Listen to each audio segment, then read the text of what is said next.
여러분 안녕히 주무셨습니까? 참 좋은 아침입니다. 우리 3월 20일 화요일 말씀으로 드린 오늘의 번제 함께합니다. 시편 143편 1절부터 6절까지만 같이 읽습니다. 시작.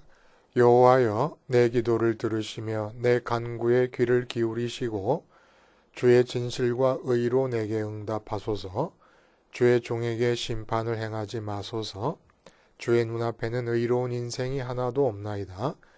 원수가 내 영혼을 핍박하며 내 생명을 땅에 엎어서 나로 죽은 지 오랜 자같이 나를 암흑 속에 두었나이다. 그러므로 내 심령이 속에서 상하며 내 마음이 내 속에서 참담하나이다. 내가 옛날을 기억하고 주의 모든 행하신 것을 읊조리며 주의 손이 행하는 일을 생각하고 주를 향하여 손을 펴고 내 영혼이 마른 땅같이 주를 사모하나이다. 오늘 우리가 함께 읽은 말씀 중심으로 마음이 미아라 이 모양 이 꼴이라는 제목의 하나님 말씀 증거합니다. 이 모양 이 꼴은 가수 신지의 노래 제목을 좀 따왔습니다. 그 가수 신지의 노래 가사를 일부만 제가 좀 읽어보면 이런 거예요. 착한 건지 바보인지 나 같은 여자 못 봤대요. 요즘 같은 세상 흔해 빠진 사랑 이별도 쉽게 하는데 듣는 사람 앞에 두고 할 말 아닌데 못났대요. 밥도 잘 먹지 않고 잠도 자지 않고 왜 울며 불며 하냐고. 이 모양 이 꼴로 엉망이 된 채로 무슨 정신으로 사는 건지. 눈물 쏟아내고 한숨 뱉어내고 텅 빈 가슴 치고 우네요. 나쁜 남자 만나 아픈 사랑하다 휴지 버리듯이 버려져.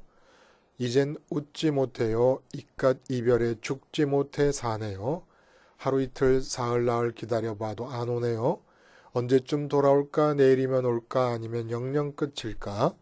이 모양 이 꼴로 엉망이 된 채로 무슨 정신으로 사는 건지 계속됩니다. 이 모양 이 꼴.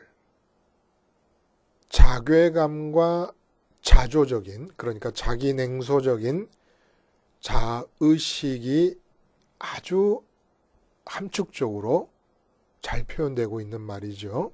이 모양 이 꼴. 근데 이 모양 이 꼴이라고 하는 자의식을 갖게 된 이유가 뭡니까? 사랑하는 애인으로부터 이 아가씨가 버림을 받은 거예요. 이 버림을 받았다는 게 뭘 말하는 걸까요?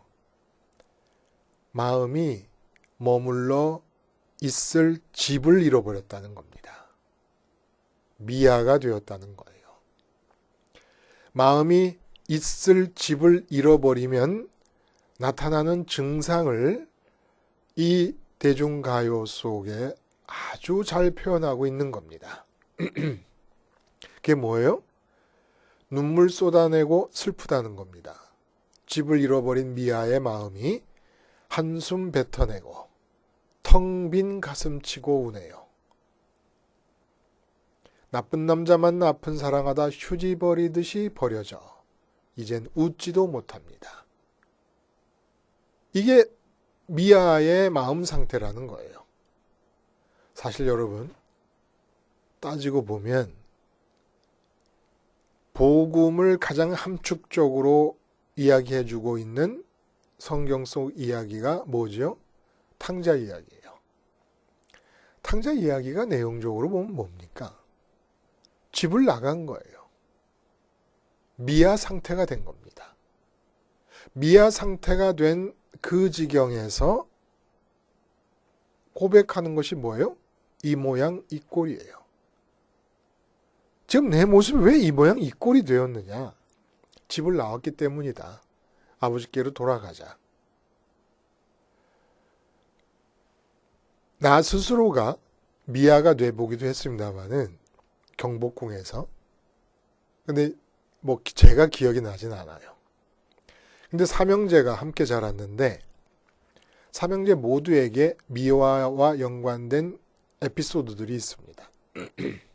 첫째 형은 아버지가 출근을 하시는데 그 당시 약수동에 살았어요. 근데 4-5살, 4살이 채 안 됐겠죠. 저는 연희동에서 태어났으니까 약수동은 4살 차이니까 큰형이 3-4살 된 그 큰형이 대문 밖으로 나오더라는 겁니다. 아버지가 이제 퇴근해서 집에 오시는데 그래서 아무 소리 안 하고 따라가 봤더니 약수동이 집이었는데 장충동을 거쳐서 퇴계로를 지나서 을지로를 지나 종로 5가까지 걸어가더라는 거예요.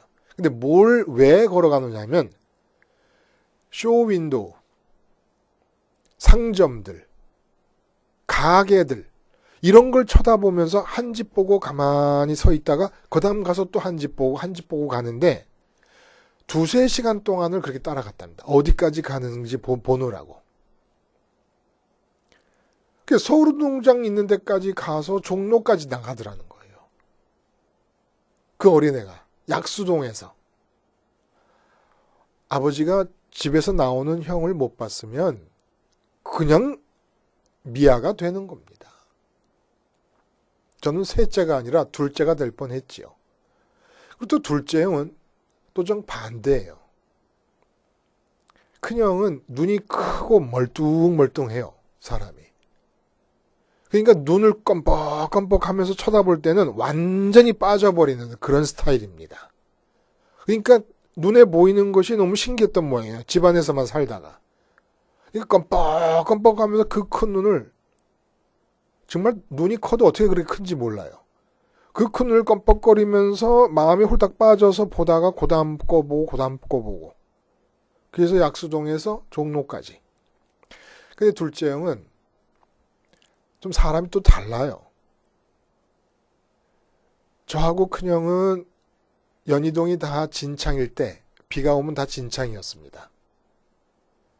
신발이 진흙 속에 빠지면 울면서 그냥 들어오는데 둘째 형은 어떻게 하든지 그 신발을 찾아서 들고 오는 그런 사람이에요. 그래서 소풍 갔을 때 얘기를 했는데 소풍 가면 부모님들이 따라가지 않습니까? 근데 셋이니까 셋이 한꺼번에 소풍을 가면은 미션을 나눠야 돼요. 그래서 할머니가 작은 형을 따라간 겁니다. 근데 이제 할머니 돌아와서 하시는 말씀이 애가 소풍 가서 놀지를 못하더라. 그 왜 놀지를 못했느냐 여쭤봐보니까 할머니 하시는 말씀이 10분마다 한 번씩 할머니 있는 데로 와본다는 거예요. 와가지고 할머니 꼭 여기 있어야 돼. 딴 데로 절대 가면 안 돼. 누가 와서 뭐라 그래도 딴 데로 가면 안 돼. 그러고 가서 있다가 10분 만에 또 와서 할머니 여기 있었구나. 계속 여기 있어야 돼. 놀지를 못한다는 겁니다. 할머니가 어디 딴 데로 갈까봐. 그러니까 할머니를 잃어버릴까봐 그 야단이었는지 내가 할머니로부터 멀어질까봐 그 야단이었는지는 모르겠습니다만은 미아가 될 가능성이 제로인 그런 성격이죠. 이런 성격이라면. 어쨌든 인생에서 내 삶의 형편이 탕자가 자기를 바라볼 때 돼지 쥐염 열매를 먹으려 유대인이 돼지하고 가까이 하면 되겠습니까? 근데 돼지가 먹는 쥐염 열매를 먹으려고 해도 주는 사람이 없어요. 자기를 보면서 이 모양 이 꼴이라고 생각하게 됩니다. 내 상황이 지금 마음에 안 드세요? 이유는 성공하지 못했기 때문이 아니에요. 성취가 없기 때문이 아닙니다. 30년, 40년, 50년 살아도 성과가 없기 때문이 아닙니다. 미아가 되어 있기 때문이에요. 특별히 마음이 미아 상태에 있기 때문이라는 겁니다.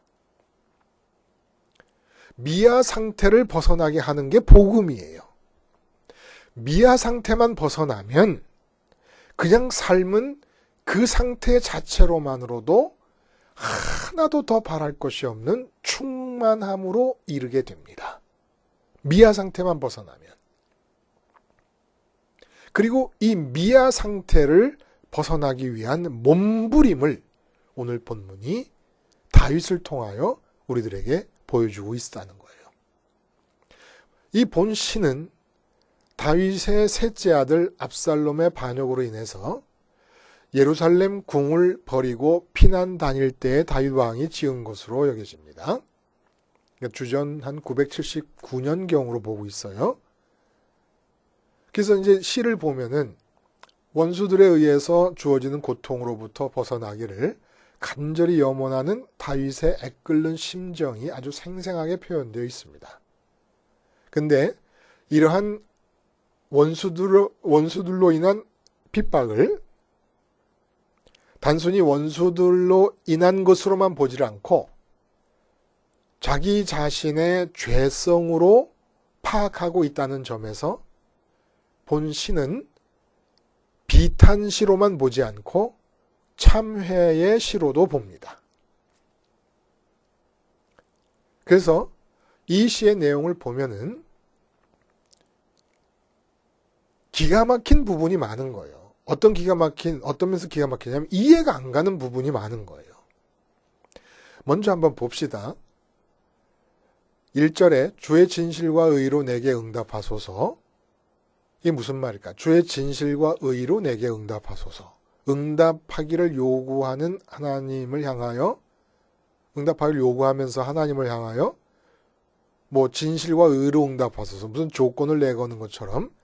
그리고 2절에 주의 종에게 심판을 행하지 마소서. 주의 눈앞에는 의로운 인생이 하나도 없나이다. 이 말들이 조금 껄끄러워요. 왜 껄끄럽냐? 심판을 행하고 안 행하고 이런 얘기를 함부로 할 수 있는 얘기입니까? 그냥 용서해 주시옵소서 하면 되는 거지 어떻게 심판을 행하지 마소서 이런 얘기를 할 수가 있습니까? 심판자 되시는 하나님에게. 그리고는 그 이유가 뭐냐면 주의 눈앞에는 의로운 인생이 하나도 없나이다. 무슨 얘기입니까? 나를 심판하지 말아주세요. 이유는 뭐 나만 죄인입니까? 하나님 눈앞에서 의인이 하나도 없는데 어차피 모든 사람이 죄인인데 내가 죄 때문에 심판받아야 될 이유가 어디 있습니까? 이렇게 말하는 것 같아요. 근데 이 얘기는 무슨 얘기냐? 주의 진실과 의의를 이해해야 돼요. 진실이라는 건 신실하심입니다. 의의는 하나님이 마음에 들어 하심이에요. 이게 무슨 얘기예요? 그리고 주의 눈앞에는 모든 인생이 죄인입니다. 이 뜻이 말하는 것이 뭡니까? 모든 사람이 죄인이에요. 근데 그 중에서 하나님이 누가 원한 적도 없고 누가 간구한 적도 없는데 자발적으로 주도적으로 선택하신 사람들이 있습니다. 그리고 그 선택하심에 대해서 선택받은 당사자들은 그렇게 많은 하나님에 대한 반역적 행동들을 하더라도 선택하신 하나님의 신실하심은 변함이 없습니다. 여기서 진실하심이 나오는 거예요. 그리고 선택한 사람들을 마음에 들어 하실 때 그게 의의거든요. 마음에 들어 할 만한 구석이 있어서 마음에 들어 하시는 게 아닌 거예요. 은혜와 사랑으로 마음에 들어 하시는 거예요. 그래서 진실과 의로 내게 응답해 달라는 얘기는 무슨 얘기냐? 하나님 눈앞에 모든 사람이 죄인이었는데 그 중에서 하나님이 선택하셨고 선택하심에 스스로 신실하시고 그리고 선택한 자를 은혜와 사랑으로서 마음에 들어 하시니 그 선택하심과 선택한 자를 마음에 들어 하시는 그 사랑과 자비하심으로 응답해 주시지 아니하시면 저 같은 죄인이 하나님께 간구한다고 하나님이 응답하실 이유가 도대체 어디 있겠습니까? 나의 어떤 면이 이뻐서 응답하시겠습니까? 의로 응답해달라는 것도 하나님 마음에 들어 하시는 것이 순전히 사랑과 자비하심으로 나를 마음에 들어 하신 것이지 내가 어디 정말 사랑스러운 면이 있어서 마음에 들어 하시는 것이 없는데 그러니까 의라고 하는 것은 여기서 하나님이 온전한 사랑과 은총과 자비하심만으로 나를 끌어안아 주셨사오니 그 사랑에 호소하오니 응답하여 주옵소서 이런 뜻이라는 얘기입니다. 자, 그래서 그럼 좋다. 내가 선택하였고 선택함에 나 스스로가 신실하고 그리고 너를 은혜로만 온전히 내 마음에 든다고 얘기를 했고 그러기 위해서 성전을 주신 거였어요. 성전에서 매일같이 죽어가는 상번제 어린 양이 죽는 죽음에 나 스스로가 죄인됨을 깨닫고 하나님 앞에서 내가 죄인됨을 깨닫고 같이 죽음을 고백한다면 그러면 내가 너를 의롭게 여겨서 끄어안아 주실 것이다. 라고 하는 것이 전제되어 있는 얘기지요. 그렇게 해서 내가 너를 의로 응답할 준비가 됐으니 한번 기도해봐라 했더니 다윗이 하는 기도가 3절에서 원수가 내 영혼을 핍박하며 내 생명을 땅에 엎어서 나로 죽은 지 오래전같이 나를 암흑 속에 두었나이다. 그러므로 내 심령이 속에서 상하며 내 마음이 내 속에서 참담하나이다. 이게 좀 이상하다는 거예요. 응? 뭐가 이상하냐? 심령이 상한다 이런 얘기는 참담한 가운데 있다는 거예요. 슬픔과 고통과 괴로움 가운데 있다는 겁니다. 그 내용을 핍박하며 내 생명을 땅에 엎어서라는 얘기는 내 생명을 가루로 만들었다는 겁니다. 짓이겨서 가루로 만들어버린 상태라는 거예요. 그러니까 이 세상에서의 나의 삶의 자존감이나 가치를 완전히 뭉개버렸다는 얘기입니다. 살아있는 자처럼 될 수가 없는 상태가 되어버렸다는 거예요. 죽었다는 얘기죠. 그런데 이 기도가 분위기에 맞느냐는 얘기입니다. 지금 왕의 지위와 왕권과 모든 소유 그리고 국내외적인 다윗의 명성 굉장하지 않았습니까? 국제적으로도 최고의 번영을 역사상 최고의 번영을 이룩한 왕입니다. 근데 이 모든 것들 한마디로 평생 쌓았던 공동탑이 하루아침에 무너져 내리게 되는 상황인데 다윗의 간구는 내 심령을 위한 간구라는 거예요. 심령이 온통 참담함으로 가득 차버리게 되었다는 간구를 하는 겁니다. 예루살렘 왕궁을 잃어버리게 됐다. 왕위를 잃게 됐다. 왕권을 잃게 됐다. 명성을 잃게 됐다. 사람들이 여호와 여호와 하면서 사는 다윗의 저 마지막이 왜 저 모양이냐라고 비웃음을 통하여 조롱거리가 되었다. 이런 얘기 하나도 안 하고 오직 심령이 참담함으로 가득 차 있으므로 내 심령을 꺼내주자. 11절에도 반복됩니다. 내 영혼을 원수들로부터 건져주시옵소서. 여러분 영혼이라는 것, 내 영이라고 하는 것이 많이 반복하며 얘기합니다만 실체가 뭔지를 우리가 잘 몰라요. 영이 뭐냐? 어딨냐라고 물어보면 대답할 사람이 별로 없습니다. 세계적인 신학, 석학도 마찬가지일 거예요. 근데 영이라는 것은 하나님 주님께서 당신이 오셔서 하고자 하시는 일이 뭐예요? 구원이에요. 근데 구원이 뭡니까? 하나님과 내가 주님과 하나님이 하나인 것처럼 하나가 되는 겁니다. 그럼 하나가 되는 것이 어떻게 가능합니까? 영이신 하나님과 내가 어떻게 가능해요? 내게 영이 있기 때문에. 그럼 내 영이 어딘데 하나님과 가능해요? 하나님 사이즈의 마음의 공백. 마음에서 공백 부분, 그것이 영이에요. 그래서 영이신 하나님과 그 부분으로 하나가 될 수 있는 겁니다. 근데 이 영이라고 하는 것이 우리의 혼과 육과 직결되어 있는 상태인 거예요. 한마디로 육과 혼의 영향을 받는 상태에서 마음의 공백이 채워지지 않을 때 영이 채워지지 않는 것이고 영이 죽을 지경에 이르는 겁니다. 그래서 그 영의 상태, 마음의 공백의 상태, 영이신 하나님을 안으로 모셔드릴 수 있는 상태가 참담함으로 가득 차 있음을 다윗이 보면서 나라 잃고 왕이 잃고 왕권 잃고 소유 잃고 명성 잃고 모든 걸 다 잃게 된 상황 속에서 피난길 중에 기도하는 게 오직 마음의 구원만을 기도하고 있습니다. 참 이래서 정말 젊은 사람들 말로 다윗이 쩌는 사람인 겁니다. 쩐다는 게 멋지다는 뜻이라고 그래요. 어떻게 그것이 멋지다는 뜻으로 됐는지는 모르겠습니다만 하여간 왕 쩌는 사람인 거예요. 어떻게 이런 비밀을 알았을 뿐만 아니라 이런 비밀을 생활화했을까? 이게 지금 보통 상황입니까? 우리는 내 돈 100만 원만 띄어도 하늘이 무너져 내리는 것 같이 느끼면서 분노에 충천이 되는데 근데 도대체 다윗은 왕권과 왕위와 평생 쌓았던 모든 공동탑이 다 무너지는 그런 상실의 위기 속에서 이 사람이 지금 이 문제시세가 삼고 있는 것은 마음의 상실 하나뿐이라는 거예요. 그 마음을 잃었다라는 것. 그래서 솔로몬이 아마 이러한 아버지의 모습을 보고 잠언에 이렇게 얘기했는지 몰라요. 잠언 4장 보면 모든 지킬 만한 것 중에 더욱 네 마음을 지켜라. 생명의 근원이 이에서 남이니라. 또 잠언 16장 노하기를 더디하는 자는 용사보다 낫고 자기 마음을 다스리자는 성을 빼앗는 자보다 나으니라. 아버지를 보고 이런 걸 깨달았는지 모르겠어요. 도대체 마음을 잃었다는 건 뭐고 마음을 지킨다는 건 뭔가. 지금 다윗은 마음을 잃은 상태를 참담하게 느끼면서 하나님께 간구하고 있는 겁니다. 그래서 마음을 잃은 상태가 뭔지를 어떻게 생각하고 있는지를 알아볼 수 있는 귀절이 5절에 나오는 거예요. 내가 옛날을 기억하고 주의 모든 행하신 것을 읊조리며 주의 손이 행하는 일을 생각하고.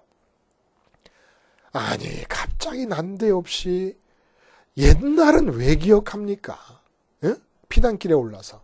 지금은 비상대책회의, 전세를 한 방에 역전시킬 수 있는 참모회의가 중요한 건 아닙니까? 어떻게 하면 압살롬으로 인하여 피난 나오게 된 이 상태로부터 다시 왕궁으로 귀환할 수 있는 전세 역전의 어떤 책략을 마련할 수 있을 것인가에 고심해야 되는 거 아니에요. 근데 갑자기 옛날 얘기를 하면서 옛날 얘기 중에서 어떤 얘기냐면 싸울 때 얘기를 하는 게 아니라 주의 모든 행하신 것을 읊조리며 주의 손이 행하는 일을 생각하고 주를 향하여 손을 펴고 내 영혼이 마른 땅같이 주를 사모하나이다. 주를 사모하나이다. 하나님이 행하신 일들을 기억하는 거예요. 그러면 우리가 언뜻 생각하기에는 옛날에 그렇게 행하셨으니까 지금 이런 위기에서도 하나님이 이렇게 행하시면서 위기를 극복해 주실 것이 아니냐라고 해서 위기 극복을 목말라 하는 것 같은데 주를 사모한다고 얘기합니다. 여러분 이거 완전히 다른 거예요. 우리가 어려움에 처했을 때 건강 문제, 돈 문제, 무슨 여러 가지 인간관계 문제, 가족 문제 처했을 때 갈망하는 것은 그 문제의 해결이지요. 주여 삼창을 하고 하나님의 이름을 100번, 1000번 소리쳐 외쳐 불러도 하나님을 갈망하는 게 아닙니다. 하나님에 의해서 상황이 바뀌고 전환되고 역전되는 걸 원하는 것이지 갈망하는. 근데 주를 사모한다고 얘기하는 거예요. 주를. 이게 지금 주를 잃어버렸다는 거예요. 그게 마음을 잃은 거라고 보는 겁니다. 마치 신지의 노래 속에 아가씨가 버림받고 나니까 자기 마음 둘 곳이 없는 거예요. 그러니까 텅 빈 가슴 치고 울면서 슬퍼하면서 사는 게 아닌 것처럼 정신이 어디 갔는지 혼미한 상태에서 이 모양 이 꼴이라고 말하는 이유는 마음 둘 집을 잃어버렸으니까. 다윗이 지금 그 노래를 부르고 있는 겁니다. 신지의 노래를 부르고 있는 거예요. 왜 그렇게 됐느냐? 오직 대단한 사건입니까? 이 반란이라는 게. 그래서 왕궁에서 쫓겨나왔잖아요. 피난 가고 있잖아요. 근데 그 굉장한 반역 사건이 누구에 의한 거예요? 내가 가장 자랑스럽게 생각한 내 아들 압살롬. 왜 자랑스럽게 생각하느냐? 외모가 준수해요. 그리고 그 엄마도 왕가의 딸이었어요. 솔로몬과는 비교가 안 돼요. 솔로몬만 보면 다윗은 자기가 죄인인 걸 기억합니다. 밧세바가 난 아들이니까. 근데 압살롬은 자기의 영광을 재현시킨 아들이에요. 그래서 이스라엘 내에 압살롬 같은 외모가 없었다 그래요. 자랑스러운 아들이야. 그 아들이 그렇게 자랑스럽게 생각하던 아버지를 죽이려고 반란을 일으켰고 자기는 피난 나왔습니다. 아들이 일으킨 반란이라는 이 생각 하나만으로도 마음이 압살롬과 반란으로 가득 차버린 거예요. 그리고 다윗이 마음에서 하나님이 안 보이는 겁니다. 그도 그럴 것 아니겠습니까? 얼마나 충격적인 사건이었겠습니까? 마음을 장악하고 100번 1000번 장악하고도 남지요. 이 정도 사건이면. 우리는 우리 자녀들 가운데 정말 손톱에 가시 하나 들어가는 일이 발생해도 마음이 퉁퉁 내려앉지 않습니까? 학교에서 선생님이 전화만 걸어도 난리가 나지 않아요?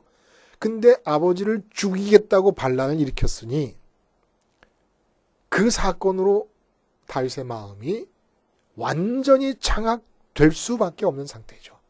그래서 여러분 쭉 읽어보시면 나옵니다마는 하나님의 주님의 여호와의 얼굴을 구합니다. 하나님이 안 보인다는 거예요.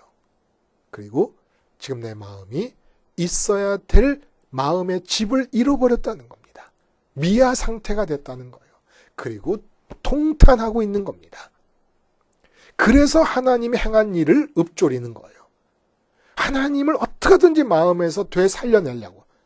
내 마음이 온통 하나님으로 충만하게 된 상태를 회복시키기 위해서 하나님이 뭐 하셨지? 하나님이 뭐 하셨지? 근데 압살롬 생각이 또 들어옵니다. 그럼 압살롬 생각을 밀쳐내고 또 하나님이 뭐 하셨더라? 하나님이 뭐 하셨더라? 하나님 생각으로 마음을 채우려고 지금 어떻게 보면 아주 몸부림을 치는 거예요. 다윗이. 이래서 다윗이 위대하다는 겁니다. 그 다윗은 알았던 거예요.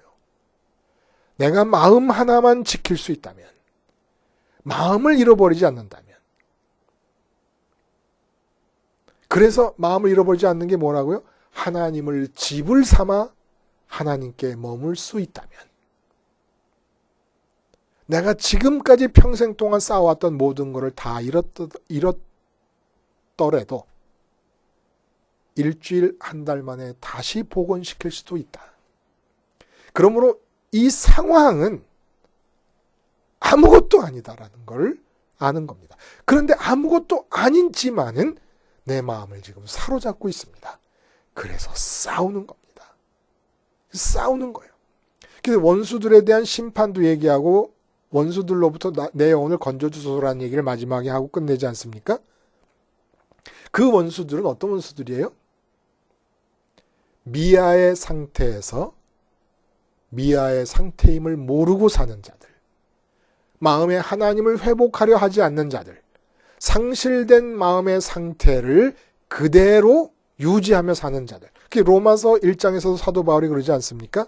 상실된 마음을 그대로 내버려 두신다. 하나님께서. 그 로마서 얘기를 다윗이 지금 하고 있는 거예요. 여러분, 우리가 왜 마음을 잃어버립니까? 저희 큰형이 어렸을 때 그 큰 눈으로 꿈뻑꿈뻑하면서 생전 처음 보는 쇼윈도우를 바라봅니다. 거기 뭐 양장점도 있었을 것이고 무슨 뭐 철물점도 있었을 것이고 가지가지 가게들이 있었을 텐데 하나하나가 너무 신기해서 쳐다봅니다. 완전히 마음에서 집에 대한 생각, 부모에 대한 생각이 사라져버립니다. 우리가 눈에 보이는 것 껌뻑껌뻑하면서 내 자식을 바라볼 때 마음이 자식에게 쏟아집니다. 미아가 되는 거예요. 탕자가 되는 겁니다. 내 사업을 바라보면서 마음의 눈동자를 껌뻑껌뻑하면서 사업에 마음이 빠집니다. 미아가 되는 겁니다. 내 자녀도 내 사업도 내 건강도 이 세상에 있는 모든 대상과 모든 상황은 내가 하나님께 마음을 둠으로써 미아가 되지 않는 상태, 내 마음이 잃어버려지지 않는 상태가 유지되고 있으면 다 하나님이 하시는 거예요. 다윗이 목동 시절부터 한 게 뭡니까? 오직 마음을 하나님께만 둔 거예요. 골리앗 앞에서 사울왕 이하 모든 이스라엘 군대가 다 미아 상태가 돼버립니다. 하나님이 살아서 지금 이 싸움의 현장에 계신다는 사실을 골리앗을 꿈뻑꿈뻑 바라보면서 잃어버렸습니다. 벌써 약수동에서 장충동까지 나온 거예요. 장충동까지만 나와도 약수동 집을 찾아갈 수가 없습니다. 이 3살짜리 어린아이는. 근데 골리앗을 보면서 벌써 장충동으로 나와버린 겁니다. 근데 다윗은 어린 목동이 그 현장에서 절대로 하나님을 떠나지 않습니다. 만군의 하나님 여호와를 의지해서 나간다라는 게 무슨 뜻입니까? 나는 이 전장 속에서조차도 내 마음이 하나님을 떠나지 않았다. 동굴로 전전하며 도망다닐 때도 하나님을 떠나지 않았고 언제든지 하나님을 떠나지 않았어요. 그리고 목동에서 왕 되는 일까지는 하나님이 다 하신 겁니다. 하나님이 다 하신 거예요. 이 일을 안 해도 미아가 되지 않으면 하나님으로 충만해서 바랄 것이 없는 기쁨을 누릴 수 있습니다. 근데 미아가 안 된 상태로 하나님께 머물러서 하나님으로 충만한 상태가 되면 다윗이 그 다음에 계속 얘기하잖아요. 내가 행할 바를 가르쳐 주소서. 하나님이 충만해지면 나타나는 열매가 뭐예요? 내가 행하는, 손으로 행하는 것, 발로 행하는 것, 말하는 것 모두가 다 하나님의 뜻이 됩니다. 내가 행할 바를 알려주소서. 하나님으로 충만해진 증거가 뭐냐면 하나님의 뜻이 내 손끝과 발끝과 입끝에서 나타나는 겁니다. 그래서 지금 내가 행할 바를 알려주소서, 하나님의 뜻을 행하게 해주소서라는 얘기는 거꾸로 얘기하면 행위를 행하게 해달라는 기도가 아니라 내 마음이 하나님을 되찾게 해주시옵소서. 그래서 스테반 집사님은 하늘을 보잖아요. 순교 현장에서. 돌에 몸이 맞아 죽는 상황이 되어도 마음이 미아가 아니면 충만해진다는 겁니다. 천사 같은 얼굴빛을 낼 수 있다는 겁니다. 마음이 미아가 아니면. 왜 미아가 된다고요? 육체로 만나는 이 세상의 대상들을 마음의 눈이 껌뻑껌뻑 쳐다봅니다. 그 다음 거 쳐다보고 그 다음 거 쳐다보다가 장충동 가고 퇴계로 지나서 종로까지 나가는 게 을지로 지나서 종로까지 나갑니다. 그게 뭐예요? 탕자예요. 그게. 어떤 것도 마음을 쓰지 마세요. 그래서 우리가 십자가 생활을 하자는 거 아닙니까? 내 마음이 십자가에서 떨어져 나오면, 그래서 부활과 승천의 방향으로 방향을 결정짓고 고정시키고 있지 않으면 나는 미아가 되는 겁니다.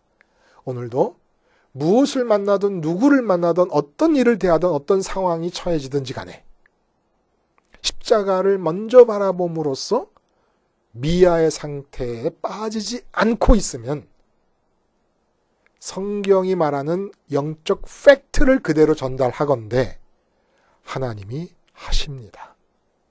기도하시겠습니다. 하나님 아버지, 주님 십자가 때문에 감사합니다. 오늘도 십자가를 마음으로 바라보고 마음의 손으로 붙잡고 마음의 가슴으로 끼어 안으면서 십자가에서 벗어나지 않으므로 하나님으로부터 벗어난 미아가 되지 않게 해 주시옵소서. 예수님의 이름으로 기도드리옵나이다. 아멘.